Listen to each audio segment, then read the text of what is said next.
할렐루야. 예수님 안에서 반드시 좋은 일이 일어납니다. 독일에서 사역할 때 하나님 은혜로 독일 교회를 인수해서 성전을 이전하게 되었습니다. 이전보다 더 훨씬 넓은 곳으로 이전하게 되니 필요한 것들이 많이 있었죠. 그런데 한 번은 한 성도님이 저에게 하시는 말씀이, 목사님, 제가 보니 이사한 성전에 소파가 있으면 좋은 것 같은데 지금 교회에 돈이 없지 않습니까? 저희 집에 이번에 소파를 갈아서 남은 소파가 있는데 그 소파를 교회에 드릴까요? 제가 소파가 얼마나 오래되느냐고 여쭤보니 한 15년쯤 썼는데 색이 좀 바래긴 했지만 아직은 쓸만합니다. 내일이라도 가져올까요? 저는 정중하게 괜찮다고 거절을 했습니다. 그래도 교회를 사랑하시는 마음으로 말씀하셨다는 것을 알기에 내색은 하지 않았지만 속으로는 마음이 아팠습니다. 이건 아닌데 하는 생각이 들었습니다. 여러분, 우리가 나를 구원하시고 사랑하시며 함께 하시고 은혜 베푸신 하나님께 감사해서 주님께 뭔가를 드리고 싶어 합니다. 내 몸으로 봉사를 하고 싶기도 하고 찬양대에서 찬양팀에서 하나님을 찬양하고 싶어 합니다. 재능은 없어서 물질로라도 주님께 나를 드리고 싶고 주님의 가장 기뻐하시는 전도를 통해 주님의 기쁨이 되고 싶어 합니다. 적어도 주일이면 또한 각종 예배에 주의 전에 나와 주님을 예배하며 주님께 나를 드리고 싶어 하기도 하죠.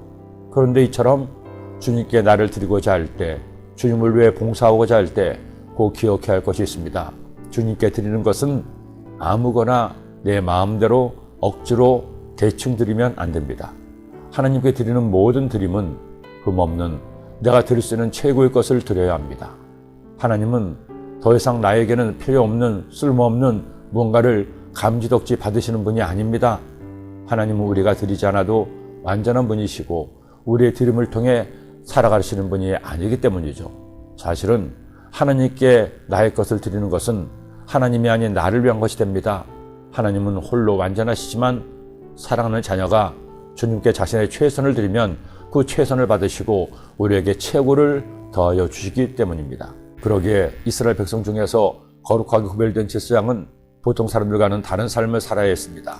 아무거나 혼인할 수 없었습니다. 오직 순결한 처녀와 결혼하여 거룩함을 유지해야 했습니다. 그는 처녀를 데려다가 아내를 삼을지니 가부나 이혼당한 여자나 창녀짓을 하는 더러운 여인을 취하지 말고 자기 백성 중에서 처녀를 취하여 아내를 삼아 그의 자손이 그의 백성 중에서 속되게 하지 말지니 나는 그를 거룩하게 하는 야훼입니다. 제사장의 아내뿐 아니라 제사장 본인 역시 마찬가지입니다. 하나님께서 장애우를 차별하시는 것이 아니라 하나님의 거룩함을 위해 육체에 흠이 있는 이는 제사장의 사명을 감당할 수 없었습니다. 제사장 아론의 자손 중에 흠이 있는 자는 나와 야훼께 화제를 드리지 못할 테니 그는 흠이 있은 즉 나와서 그의 하나님께 음식을 드리지 못하느니라. 저는 오늘 말씀을 묵상하다가 깊은 은혜를 받았습니다. 그래, 내가 주의 종이 된 것이 가장 큰 은혜구나. 흠이 많고 어리석고 부족한 나 같은 사람이 예수님의 보혈로 죄 사함 받고 은혜 신문받아 거룩한 주의 종이 되다니 참 감사하다. 신학교 시절 제 동기 학생 중에 젊은 날 사고로 다리를 심하게 저는 학우가 있었습니다. 혼자 힘으로는 걸을 수 없어 휠체어를 타거나 남의 도움을 받아야 거동을 할 수 있었죠. 당시만 해도 지금처럼 휠체어가 자유롭게 다닐 만한 길이 거의 없었기에 신학교를 다니는 내내 돕는 분의 부축을 받아가며 공부를 했습니다. 처음에는 본인이 다른 학생들에게 부담이 될까 염려하시기도 했지만 마지막까지 열심히 공부하시고 연단도 잘 받으시고 영광스럽게 신학교를 졸업하게 되셨습니다. 그리고 저나 다른 동기들과 함께 여의도 순복음교회 교역자로 사역을 하게 되었죠.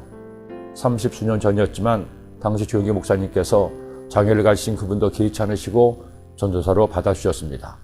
비록 몸에 장애가 있어 활동적인 사역은 하지 못하셨지만 상담소에 교육자로 들어가 나중에는 상담소장까지 역임하시고 명예롭게 은퇴하셨습니다. 그분이 항상 하시던 말씀이 기억납니다. 김 목사님, 나 같은 사람을 구원하신 것만으로도 너무나 감사한데 이렇게 주의 종으로 불러주시고 주님을 위해 일하게 하시니 나는 하루에도 12번씩 하나님께 감사합니다. 모든 것이 주님의 은혜입니다.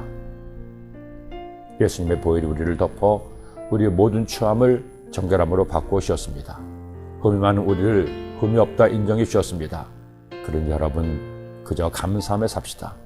비록 흠이 많은 나일지라도 주님께 드리는 것만큼은 흠 없는 것으로 나의 최고를 드립시다. 그때 주님께서 우리에게 최고의 것을 더하실 것입니다. 기도드립니다. 사랑의 주님, 오늘 주의 말씀을 주니 이 말씀 마음에 꼭 새겨서 말씀 따라 살아가므로 우리 모두 하나님께 흠 없는 것을 드려 주님을 기쁘시게 하는 주의 백성 되게 하여 주옵소서. 오늘 하루를 살아갈 동안에도 나의 최고의 것 하나님께 드리는 귀한 주의 백성 되게 하여 주옵소서. 예수님의 이름으로 기도드립니다. 아멘.